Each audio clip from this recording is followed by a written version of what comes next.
Kadang-kadang mereka tuh terpaku dengan apa yang selama dilakukan. Yang penting kita lihat end result. Yang you mau lihat itu apa? Yang ingin dihasilkan itu apa? Gue bisa hasilkan dengan cara seperti ini, ADN masih sama. Nah, kita harus mengartikan proses dia. Artinya orang sebagai orang IT harus mengartikan end result dari apa, kenapa dia lakukan seperti itu. Nah, ini agak repot. Ya, tapi bukannya nggak bisa. Daripada Anda merubah semuanya, apalagi untuk punya satu info seperti itu. Nah, kenapa saya katakan? Saya ingat cerita daripada kemarin saya ketemu saudara Abi Jabar yang mengimplementasi SAP di Astra. Gitu.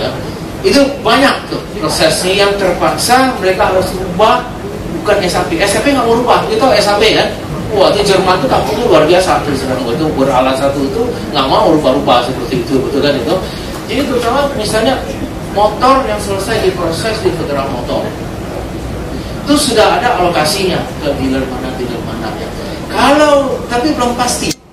Kalau SAP harus tahu siapa seperti itu. Nah, kebetulan motor sampai ke Jerman tidak merubah.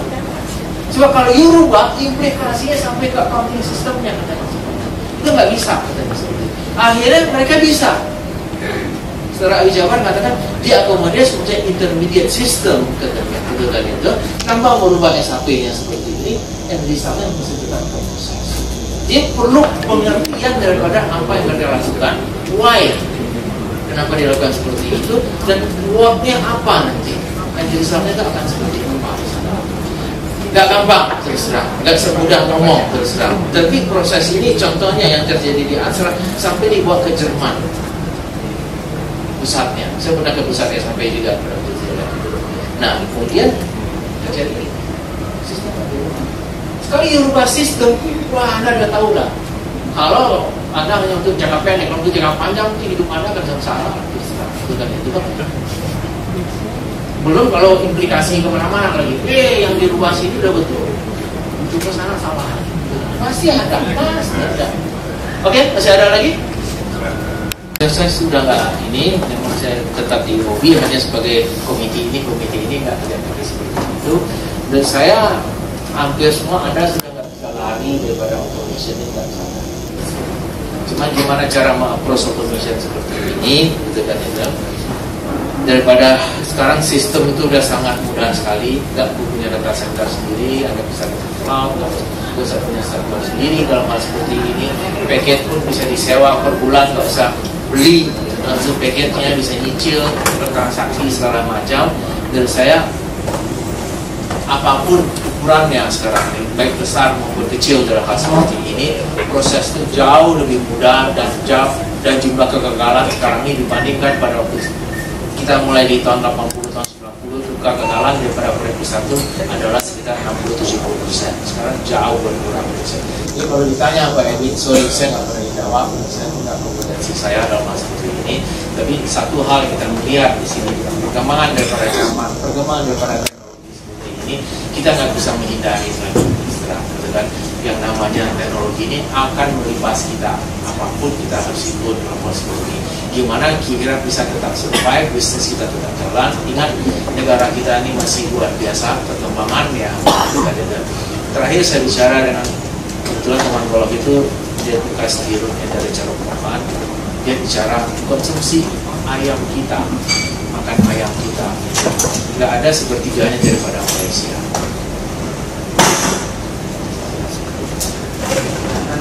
Anda tanya kenapa? Betul kan? Apakah ayam sekarang banyak di Blitar itu luar biasa banyak, Sukabumi luar biasa banyak? Bukan. Ada satu magic number katanya. Sekali income per kapita kita lewat $5.000, itu magic number ya. Pengalaman di Thailand, pengalaman di Malaysia, itu akan menggulung kemana-mana. Kembali ke urusan ayam. Akibat daripada $5.000 itu, listrik mulai tersedia. Orang sudah bisa beli jadi kalau dulu beli ayam itu hanya seperempat, sekarang bisa beli 10 ekor karena sisanya bisa disimpan dalam kulkas. Kalau dulu nggak bisa, dia akan busuk. Dia harus makan hari ini, hanya beli seperempat. Dan implikasi itu akan luar biasa, menggulung kemana-mana seperti ini. Pada waktu kita mencapai $5.000 itu akan menggulungnya kemana-mana. Saya ingat pada waktu kita ke China, di China itu hasilkan banyak bosan, ratusan ribu bosan. Jadi macet tiba, asik itu apa? Kenapa pemerintah China membiarkan? Pada waktu bicara dengan salah satu orang di sana, somebody has to start it. Artinya, kalau you bangun apartemen, orang bisa pindah ke apartemen, apa yang akan terjadi? Dia akan beli apa? TV, beli kursi, beli mesin cuci, beli kulkas, beli microwave, dan sebagainya. Industri lain akan jalan nggak? Jadi tetap apapun orang mengatakan, kalau sudah properti naik, yang lain akan ikut. Tapi ketika dengan proses cara bekerja orangnya, kita berusaha seminimal mungkin merubahnya. Tapi bukan artinya, apakah dengan demikian artinya sistem itu akan terjadi customisasi sebegitu besarnya. Nah, kami menghindari itu. Kami sama sekali ketika kami rolling system, kami tidak ada namanya customisasi. Itu harus dapat blessing dulu dari manajemen teratas. Setuju nggak? Karena kenapa? Customisasi itu akan berimplikasi ke kita. Apa bedanya? Maksudnya apa bedanya cara kerja orangnya? Sebetulnya kita mengadopsi sistem itu kan kita belajar dari best practice mereka dengan harapan apa yang mereka sudah lakukan implementasi di luar kita bisa adopsi menjadi lebih baik kitanya. Nah, kalau kita ada saatnya kalau kita di dalam institusinya sendiri itu maunya satu kali klik selesai prosesnya, ngapain ada orang itu? Nah, sering itu permintaannya itu menyederhanakan bagi user. Waktu di IT itu rumit, menjadi sangat rumit. Nah, apa yang kami lakukan adalah kami tetap coba win-win ya, win-win dalam arti tapi tetap customisasi itu seminor mungkin. Nah, Smart Campusnya ini konsep awalnya adalah kami ingin agar kita walaupun beroperasi dengan multi-site, kita akan beroperasi seperti bagaimana mesti biasanya aja. Contohnya, kalau dahulu misalnya kita kuliah terdaftar di kampus A, Semanggi, harus kuliah sampai dia lulus dengan yang harus di sana itu. Nanti mahasiswa terdaftar di kampus penelitian itu juga harus mereka menyelesaikan seluruh studinya di sana.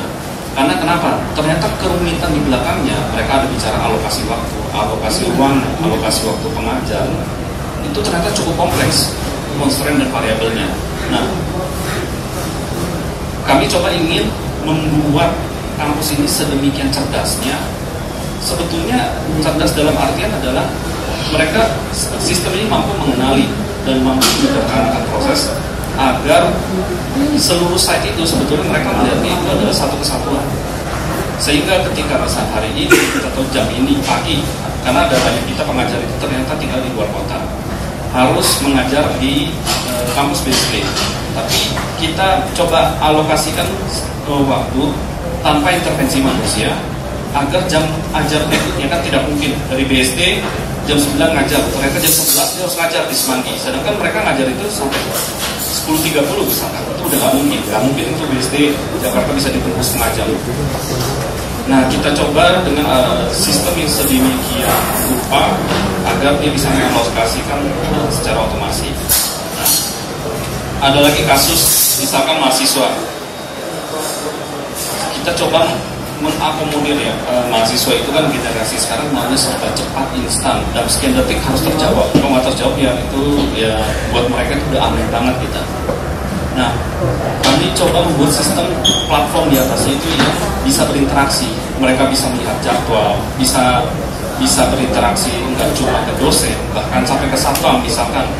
Mereka kelupaan atau ada tertinggal barang, mereka bisa lihat hari ini daftar barang tertinggal itu apa aja. Terus kalau ini punya dia, tolong misalkan disimpankan karena mereka harus datang dulu lagi, misalkan minggu depan baru datang. Nah, lalu case lainnya, misalkan mahasiswa hari ini saya harusnya kuliah atau kuliah ini, tapi saya tertinggal, terlambat. Saya sedangkan besok sebetulnya saya berada di area BSD. Saya bisa ambil mata kuliah yang sama dengan dosen yang berbeda. tapi tidak supaya itu mata kuliah menggantikan slot time yang seolah-olah saya waktu itu tidak hadir sesuai dengan jalur yang tetap. Kalau itu tadi. Iya. Dari Pak Dhani, pakai hal yang sama. Iya, setuju sih. Cuma mungkin saya kalau boleh tambahkan Pak, bahwa itu sukses tidaknya implementasi itu ya maksud kita tersandung itu kan bukan karena batu besar, karena batu kecil. Karena sering kita itu overlook terhadap hal-hal yang kecil, lupa atau ini terlewati bagaimana. Nah itu sering kita bicara misalnya change management itu gampang di secara konsep tuh mudah dijelaskan. Jalaninnya tuh waduh rumitnya setengah mati. Jadi kalau bicara mengenai kita dapat komitmen di atas itu seharusnya ya namanya kita peran di manajemen ya kita harus bisa meyakinkan di atas. Ketika bicara ke bawah ya by formal kita bisa enforce ya kamu harus ikut. Tapi yang paling susah adalah middle management atau piring kita yang punya level kapasitas atau enforce yang sama, tapi dia atau mereka ini nih punya apa ya kepentingan tidak mau berubah itu pada umumnya itu. Nah yaitu kita mau tidak mau ya IT kita harus single itu keliling kita dalam arti kita harus tahu dulu ini deritanya dia di prosesnya dia dikerjain itu apa sih sebetulnya. Kalau enggak kita nggak bisa memberikan solusi apapun. Dia sendiri aja nggak tahu dia sakit apa. Kita ke dokter tanya kamu sakit apa? Saya nggak tahu Pak. Saya nggak tahu dok. Nah, terus dokternya kita juga bingung mau kasih obat apa nih. Nah jadi itu maksudnya kita coba membantu dia ininya sakit nggak, ininya betul nggak. Kita coba bantu menemukan lah mencari. Jadi kita tetap di proses procurement tetap kita ada tender dan memang ini karena sudah pernah kerjasama dengan kami juga kita bisa ya itu intinya tidak ada distrik. Ya tapi sobat sih kita akan terus berkembang ya. Jadi untuk tahun ini pun kita juga ada rencana untuk license karena juga pemakai usernya makin bertambah. Jadi kita tetap akan ada penambahan. Terima kasih. Nggak nyesel ya Pak ya? Belum sih. Maksudnya solusinya Pak ya? Nah ini sendiri gimana Pak? Boleh curhat ya berkira ini. Belak-belakan aja ya. Gaji-gaji aja. Ya sebetulnya dengan MII bahkan sebelum saya masuk Atmajaya itu udah partner dengan Atmajaya. Jadi ini saya lihat long term relationship-nya udah terbangun dan terbina sejak dahulu. Jadi dari sisi approach manajemen juga udah cukup baik. Maksudnya di tingkat manajemen kita udah saling kenal. Jadi ada saatnya kita selesaikan di meja makan itu udah beres lah gitu. Nah ada juga yang sifatnya kita minta gentleman agreement. Ya itu memang yang kurang itu saya nyesel ya. Kalau saya nego karena saya kasihan gitu. Mau press tapi kasihan juga. Tapi ya maksudnya begini, bottom line-nya saya dulu pernah di konsultan. Saya tahu ketika kita di press sedemikian rupa sehingga ruang geraknya itu nggak ada lagi, ada saatnya kita dikasih jasa services atau produk yang nggak terlalu bagus karena ya itu ya maksudnya ya ada harga ada rupa ya. Ketika kita press habis-habisan, lalu nanti ada beberapa layanan purnajual yang mungkin di luar scope kita mau minta, sebetulnya abu-abu gray area. Kalau dari awal udah kaku dengan harga sekian patok, ya mereka saya yakin saya dulu di konsultan saya nggak mau di kontrak ada tuh bayar dulu dong. Kalau saya sih begitu ya kalau dulu. Tapi ya itu saya tahu maksudnya ada masalah seperti itu ya. Saya coba ya kami di procurement ataupun di untuk finance juga kita coba sewise mungkin lah ya itu tapi kembali ya memang mahal sih. Negara lupa katanya. Jadi Bapak Ibu di sini jangan apa yang membedakan atau memberikan sebuah competitive edge sebenarnya dari pesaing mereka. Jadi mungkin saya juga ada diskusi sebentar dengan Pak Dhani bagaimana hari ini ternyata Atmajaya itu bersaing bukan dengan swasta bahkan dengan UI tadi ya benar Pak Dhani ya. Itu sesuatu yang memang bisa muncul kenapa? Karena kita memiliki sebuah competitive edge itu juga dari Adana, bagaimana dia memberikan sebuah kemudahan bagi para surveyor itu memberikan sebuah value yang membedakan bagaimana kalau dengan Adana di sini bisa lebih cepat. Tentunya customer pasti lebih senang, atau mahasiswa, saat pengajar ya experience-nya beda. Ya tentunya transformasi itu kita nggak mau hanya pasang teknologi sesat, tapi bukan itu. Tapi kita mengharap ada value atau experience yang muncul, dia memberikan nilai sesuai dengan zaman yang kita hadapi Pak. Hari ini tadi Pak Asis sudah cerita tantangannya seperti apa, itu jauh Pak dengan dulu. Hari dulu ya tadi mungkin nambah ATM misalkan kasusnya, hari ini ya beda, mungkin kalau financial nambah layanan Pak. Ya fintech tadi sempat disinggung ya, juga sesuatu hal yang memang muncul sesuai dengan zamannya Pak. Ya. Mungkin itu aja dari saya, benang merahnya atau kesimpulannya ya. Mungkin ya udah ya kita makan aja dah. Ya. Dari sisi VMware, kita bisa bantu untuk simplify application management di arah mobile application management ataupun mobile device management. Jadi contohnya mungkin yang di situ ada AirWatch yang tadi Radang sudah pakai ya.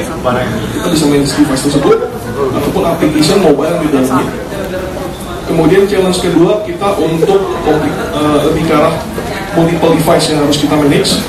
Jadi karena memang banyak device-nya, operating system yang berbeda, mungkin ada iOS, ada Mac, ada Windows, ada istilahnya Android juga. Dari sisi VMware kita bisa bantu untuk unified endpoint management. Ya, tadi contoh juga AirWatch, menggunakan AirWatch. Terakhir yang ke arah untuk legacy PC lifecycle. Jadi kalau ini ke arah Windows OS, kita mau manage juga Windows OS-nya, istilahnya kayak desktop management. VMware bisa bantu untuk transfer Windows Delivery. Jadi di sini sekarang sudah ada fitur baru ya dari sisi AirWatch, kita bisa manage Windows juga. Gitu. Oke, thank you. Jadi sebenarnya yang terakhir mungkin Heru bilang kan gitu. Kalau kita bilang siapanya yang kenal di sini CCM gitu kan, atau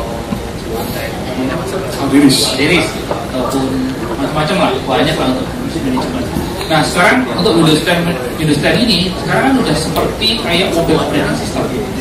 Jadi apa sih yang saya berlakukan ke Windows ini? Jadi sebenarnya saya nggak pengen saya punya manajemen dari sisi mobile satu sendiri, saya manajemen dari sisi laptop sendiri. Kenapa nggak saya pengen seperti yang saya manage di device, push application-nya, terus kemudian manage delete-nya dan lain, provisioning-nya itu saya juga lakukan sama seperti di Windows. Misalkan nih, kalau kita beli handphone baru nih, kan Android atau iOS, yang ditanya pertama kali apa? Jual email. Email apa? Ini buat apa? Untuk application sama. Kita juga bisa lakukan itu di Windows 10. Laptop baru nih, begitu buka, tanya emailnya apa? Nanti langsung udah kontak ke CDN-nya Microsoft, gitu kan? Misalnya kan iOS punya namanya PNS. Untuk melakukan apa? Oh ternyata kamu punya aplikasi ini loh. Meskipun komputer itu brand new, belum join domain. GPU pun kita push dari mana kalau biasanya kalau bapak itu punya GPU. Misalnya sekarang kita mobile lah ya, harus ke kantor kan, atau ke VPN network. Kita bisa pernah push GPU dari VPN-nya Microsoft. Jadi nggak ada lagi, oh GPU udah ke push 1 bulan kemudian.